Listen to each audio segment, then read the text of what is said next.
Hi there, welcome to Spark Genius Academy with Polite. I'm very excited that we are doing electrostatics. So, if this is your first time watching our lessons, please make sure that you hit that subscription button and we'll make sure that you feel at home. So, on this lesson, we're gonna look at these two charges, one that has 5 nanocoulombs and the other one is minus 10 nanocoulombs. So we're just gonna try and answer the following questions. Okay, so let's start with the first question. The first question, okay, let's say that this is the center of two identical spheres. They are distant 6 millimeter from each other. We can see that from the drawing. So they carry the charge of 5 nanocoulombs and the other one has minus 10 nanocoulombs. Okay, so look at this diagram, try to analyze the diagram, make sure that you understand what is going on this diagram. Let's first calculate the magnitude of the electrostatic force that exists between these two charges. So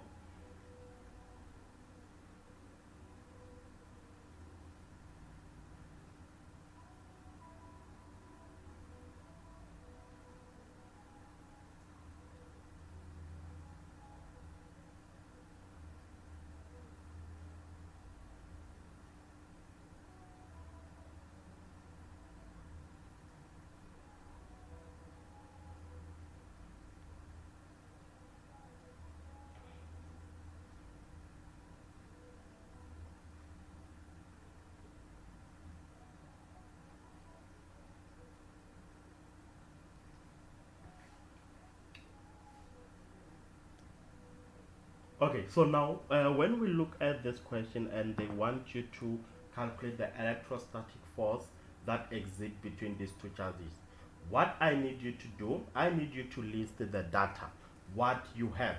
So now the question is asking for F. I'm just gonna put my F as a question mark because this is what we are looking for.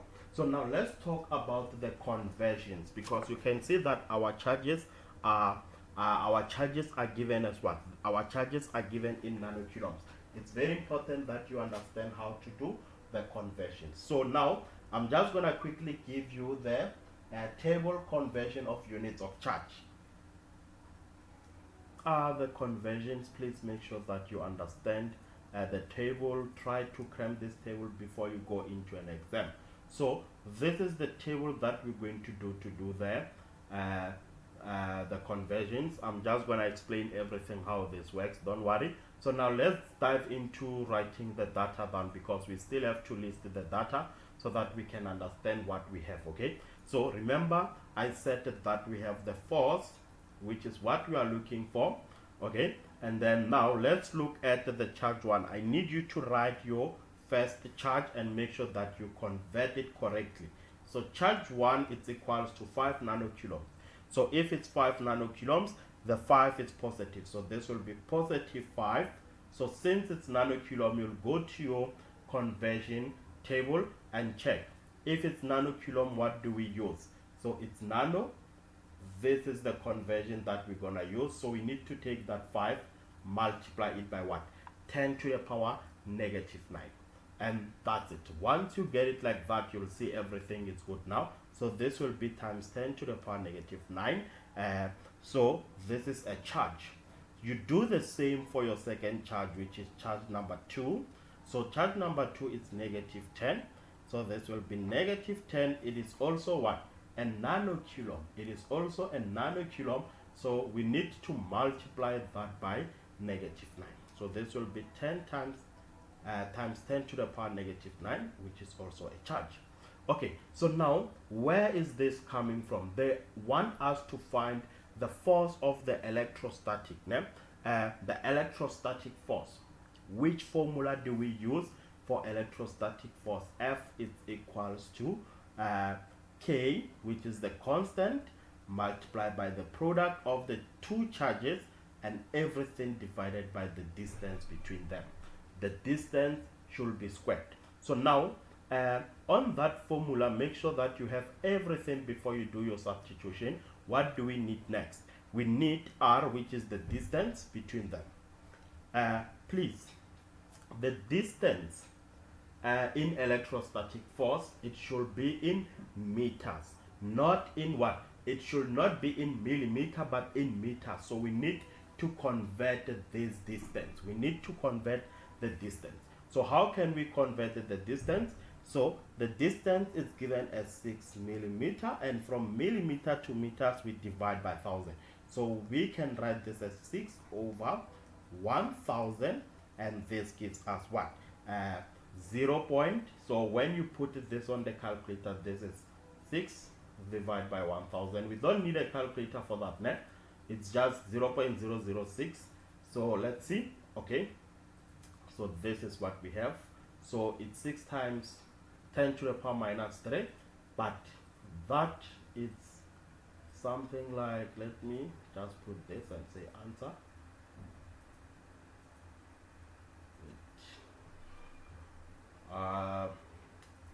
6 over 1,000,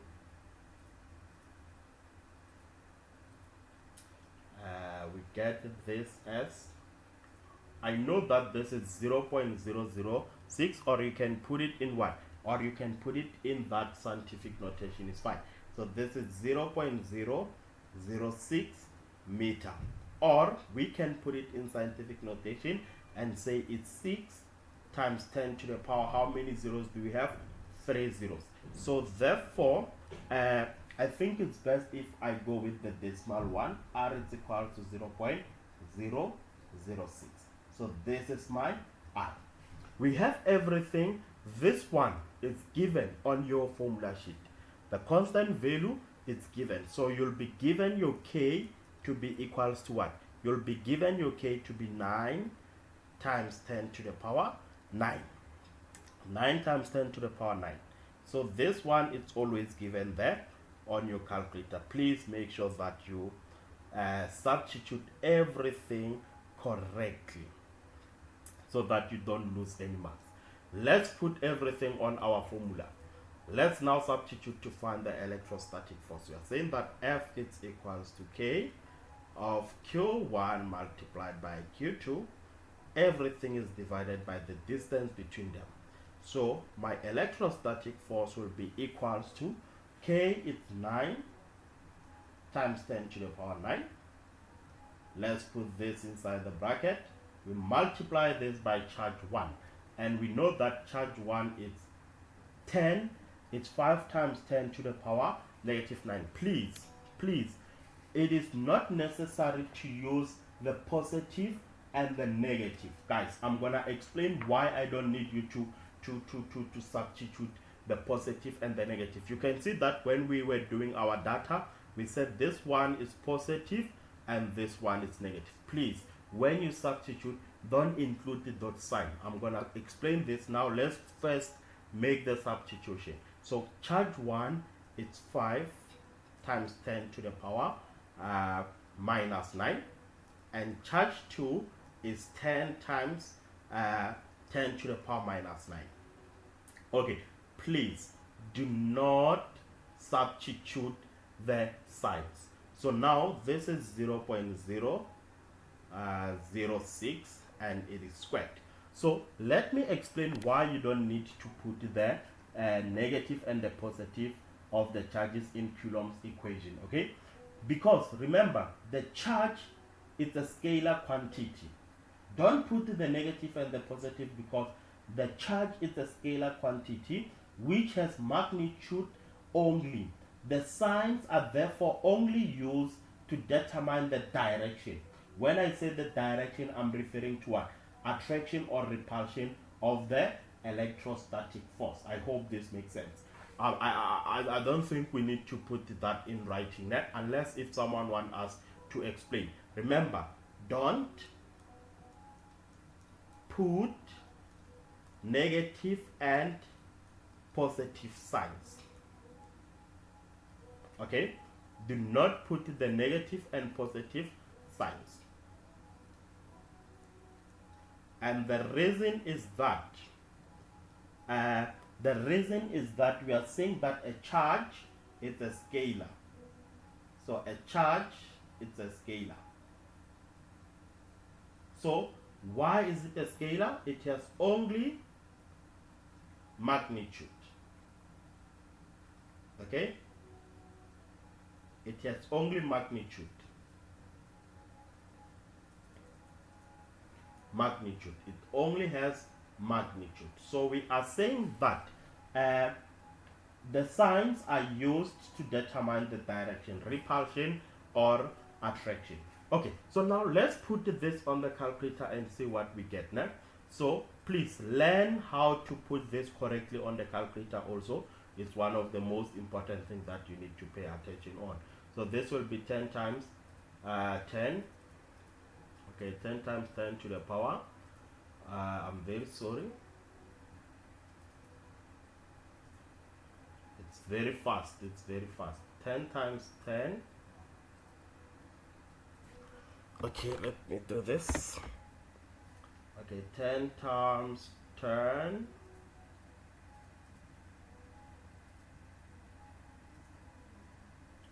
This is 10 to the power 9. Close the bracket, open the bracket. Then we have this as 5 times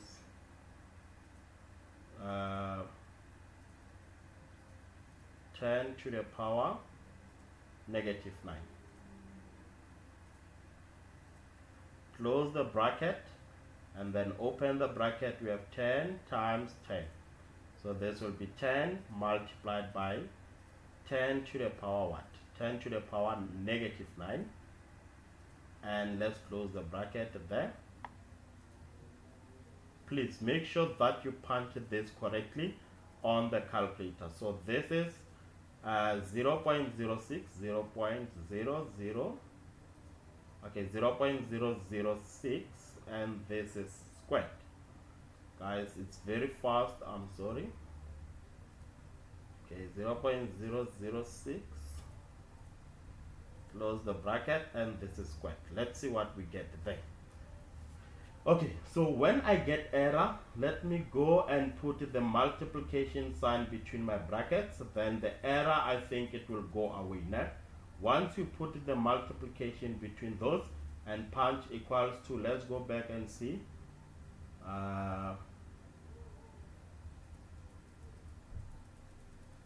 Okay, we forgot to close the bracket here. Let's see what we get. Okay, so we get our answer as 1 over 180, but when I put as D, this is 0. Guys, this is 0.0125, né? 0.0125. So the electrostatic force is equal to 0.0125. And if we put this in scientific notation, this will be 1.25 times 10 to the power 1. 10 to the power, how many zeros do we have? We have 2 of them, so this will be to the power negative 2 newtons. So what is this? Look at this.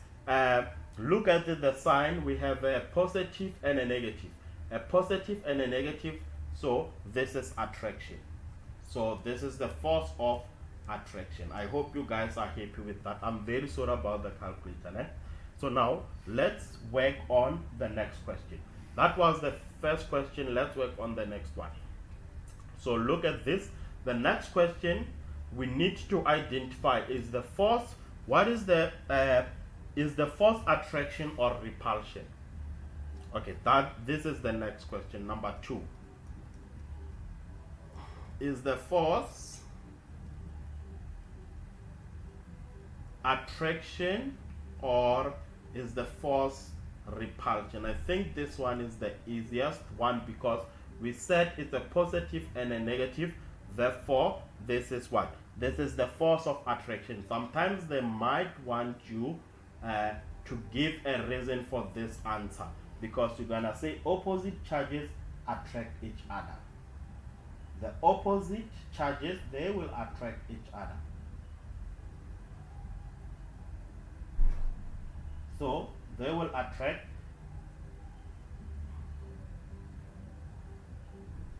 each other. Okay, so let's go to question number 3. Let's see what we can do on question number 3. So question number 3, they say the spheres touch each other. Ne? Let's write this down.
Okay, so now the question is saying that the sphere touch each other and then move back to their original position.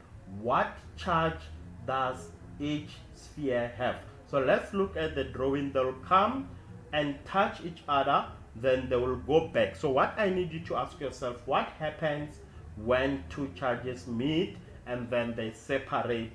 What is going to happen? This has to do with the principle of conservation of charge. Remember that it says the net electric charge within an isolated system will remain constant. So meaning the charge cannot be created or what? Or destroyed, but it can only be transferred between what? Between the object. So what this law is saying is that when two charges meet, there will be a transfer of electrons. So the total sum of positive and negative charges will do what? Before any physical process, it's equal to the sum after that physical process. I hope you guys understand, and we're just gonna work on that. Don't worry, I'll go through with you how to do this now. So remember, we need to find the charge on each after the separation. This is what we are looking for. What are we looking for? We are looking for the Q of what? We are looking for the Q on each after they separate. Okay? After separation. Right. So, and we don't know what is that. Now, this is equals to, this is what we are looking for. So, remember, Q1, the charge on Q1, it was positive 5, and we said this will be times 10 to the power 9 coulombs, and this will meet with the charge 2. And the charge 2 is what? Negative 10 times 10 to the power minus 9. I hope you guys still remember our charges, Q1 and Q2. Q1 and Q2. These are my charges that they will meet. So now, what we can do, this is what will happen. Remember, when they meet, there will be a transfer of electrons and they will share electrons equally. I think you need to understand that part of saying when they meet, they will share electrons equally.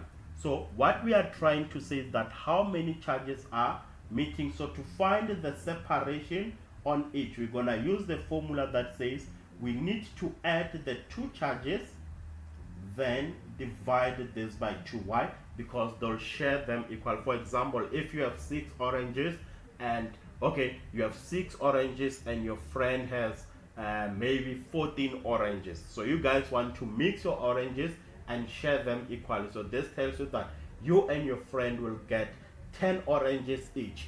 This is what is gonna happen here, because you're gonna say your 6 oranges plus your friend's oranges, which is 14, 6 plus 14, that's 20. Then you divide that 20 by 2. This tells you that each and every one will get 10 oranges. This is what is going to happen here. Let's substitute. So now when I substitute this, I'm gonna include the signs. Please pay attention why I'm doing that. I'll explain. Just give me a second. So this will be Q1 is 5 times 10 to the power minus 9. And I'm just gonna put this inside the bracket. And we are adding this to Q2. And Q2 is minus 10 times 10 to the power minus 9. And the answer that we get, we need to divide it by what? By 2. Okay, so we just have to put this on the calculator and see what we get. I'm very sorry guys, the calculator, I don't understand why is it so fast, but okay, this is 5 times 10, you see? It's 5 times 10 to the power minus 9. Okay, to the power minus 9. Let's put this inside the bracket. Then I'm gonna multiply this by we are not multiplying, we are adding. Let's put that minus 10 inside the bracket. So this will be minus 10. It's multiplied by 10 to the power negative 9. Then let's close the bracket, and everything is divided by 2. So when I put this on the calculator, I get my answer as negative 2.5. So this is equal to what? So this is equals to negative 2.5 times 10 to the power negative 9 coulombs. So this tells you that each and every charge will move with what? Each and every charge will move with minus 2.5. So now I need you to understand how this works. I just want to make sure that I explain this thing correctly now. So please listen. To determine this Q on each after separation and the change, we need to include the signs. Why are we including the sign? Look at this. This is positive, this is negative. So, but when we were using the electrostatic force, we did not include the sign.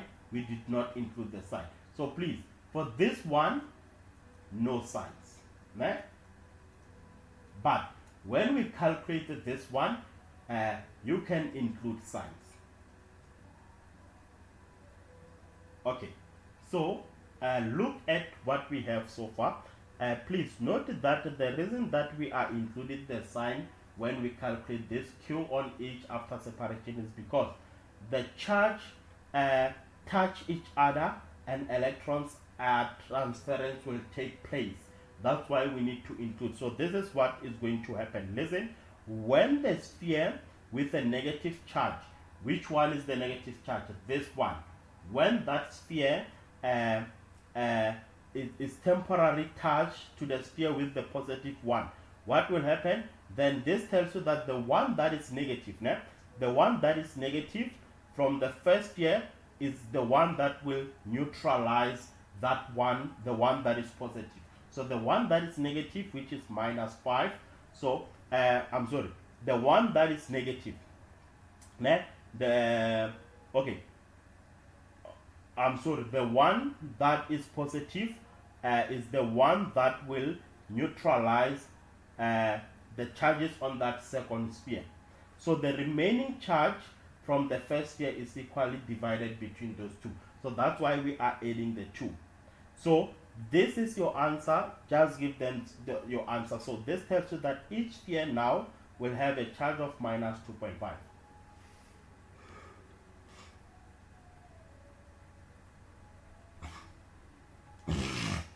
Cut that part, please. Boom. A cut. Okay, I'm gonna do this.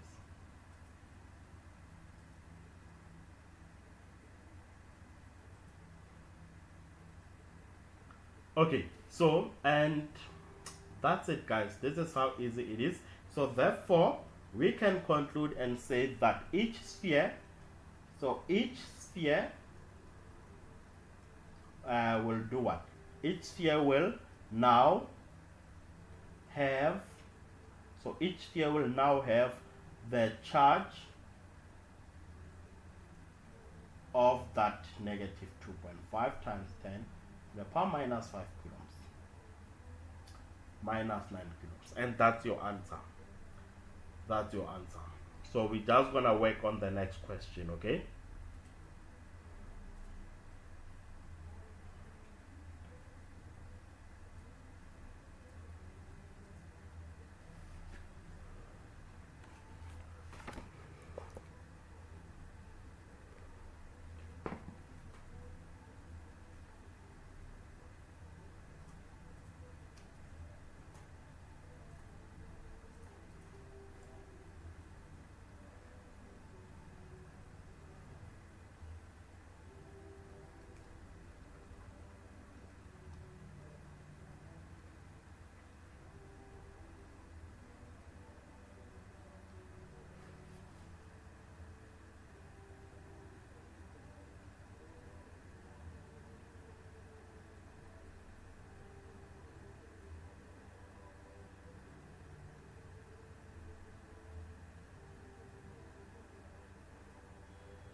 Okay, so let's look at the next question. The next question is asking how many electrons are transferred when they touch and in what direction? In what direction? How many electrons are transferred and in one direction? So to answer this, I'm going to make this to be more simple. Now, remember, what are we looking for? We are looking for the charge transferred. So the charge transferred. So the charge transferred, this will be equals to the charge transferred, this is equals to the change in what? The change in Q1. I'll definitely explain that now. The change in Q1. So now we need, this is what we are looking for now. This is what we are looking for. So now we know that, remember the Q1 initially. What was Q1 initially? This will be the initial Q. It was positive 5 times 10 to the power minus 9 coulombs. Okay, then we need the Q1. The Q1 after the Q1, let's call this one the Q1 after the contact. Okay, after the contact. Or someone might want to find the change in Q2. So if you don't want to use this formula, or if you don't want to use this one, or you can say that you can find the change in what? The change in Q2.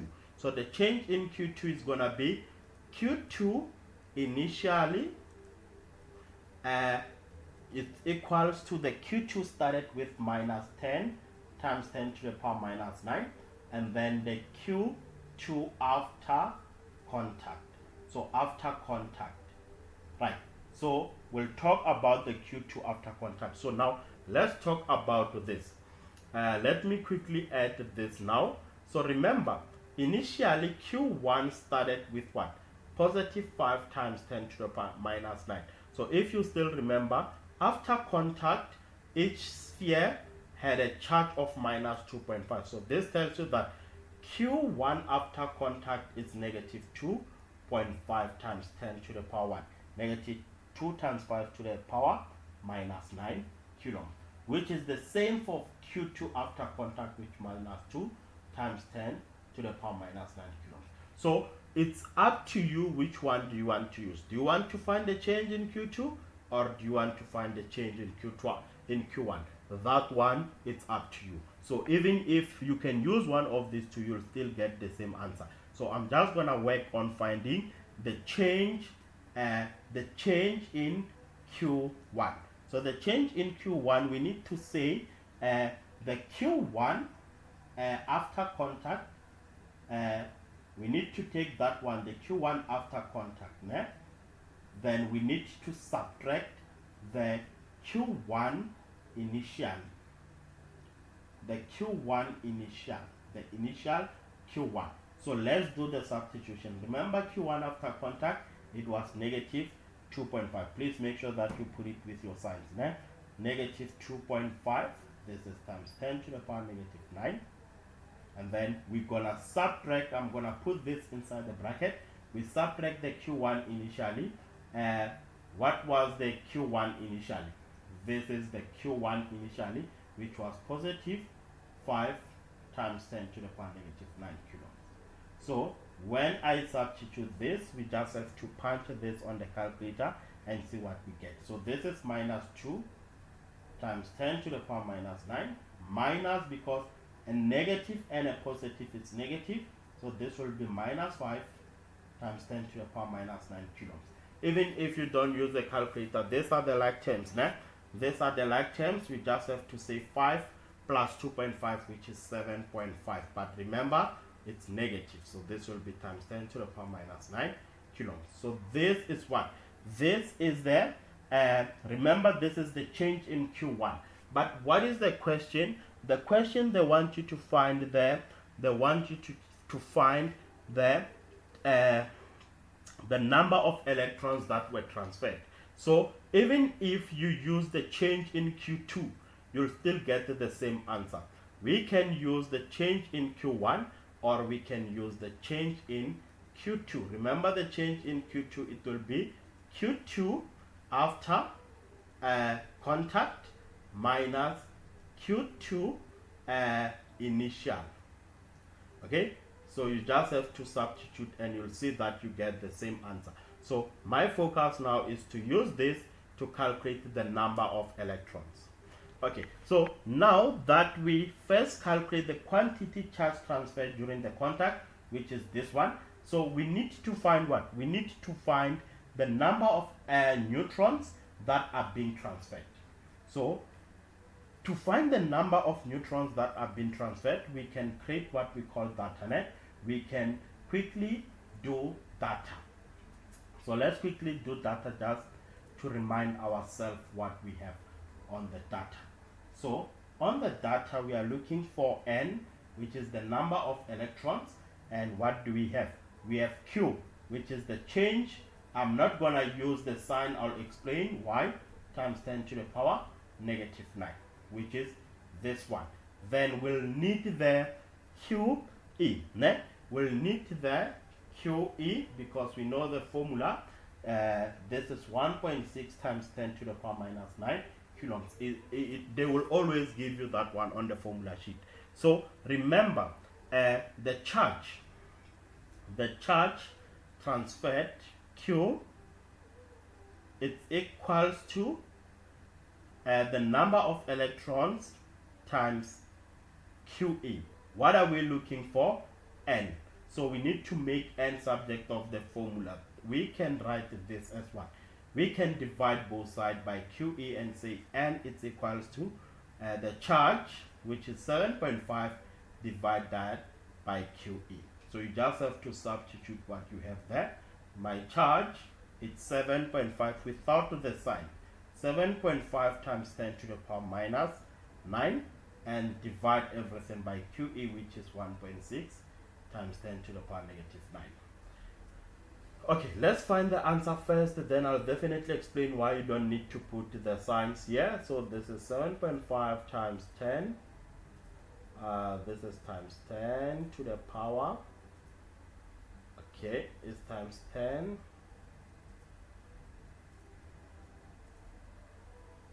Okay, to the power minus 9. Oh.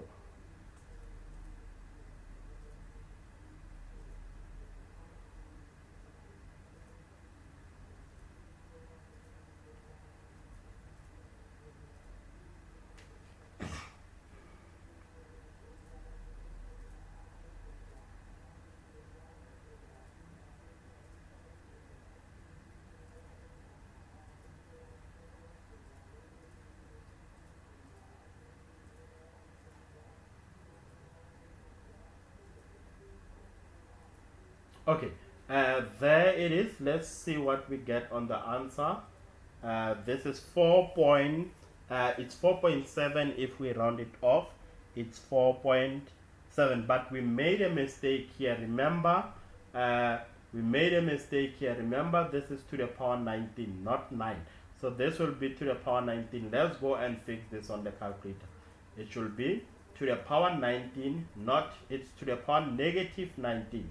So this will be to the power negative 19. So this is equal to 4.7 if we round it off to one decimal place times 10 to the power 10. So it's 4.7 times 10 to the power 10. So let's fix also this one is to the power 19. Please go and verify that on your formula sheet.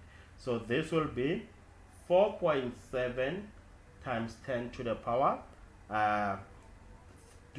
10 electrons. So those are the number of electrons that were transferred. So now please listen, we are saying that the 4.7 times 10 to the power 10, these are the number of electrons transferred from Q2 to Q1. Why is it from Q2 to Q1? Because electrons, they will move from what? They will move from negative to positive. So the number of electrons transferred from Q2 to Q1 is 4.7. I can conclude, say therefore 4.7 times 10 to the power 10 were transferred from what? They were transferred from Q2 to Q1. Remember, they move from negative to positive. So this tells you that Q1 was initially positive and Q2 was initially negative. If we can go back to the data that we had, look at this. Q2 initially was negative and Q1 initially it was positive. So the electrons are being transferred from Q2 to Q1 so that the 4.7 times 10 to the power 10 that we got electrons, they move from Q2 to Q1. I hope you guys understand. So the electron will always move from more negative, which is what we refer to less positive. They will move to more negative to less negative, which is the one that is more positive. Okay, so now when they are in contact, because electrons move from one object with the most electrons to the object with the least electrons, né? So that's why it's going to be from Q2 to Q1. Please guys, this is how you calculate the number of electrons. Remember, when you do the number of electrons on this formula, don't include the sign. So let's put this on the board. No signs. Do not include the signs, please. And that's it for this lesson. This is where we're gonna stop the lesson. Please make sure that if this is your first time watching our lesson and you enjoyed the lesson, make sure that you hit that subscription button. I'm looking forward to see you on our next lesson. Thank you very much.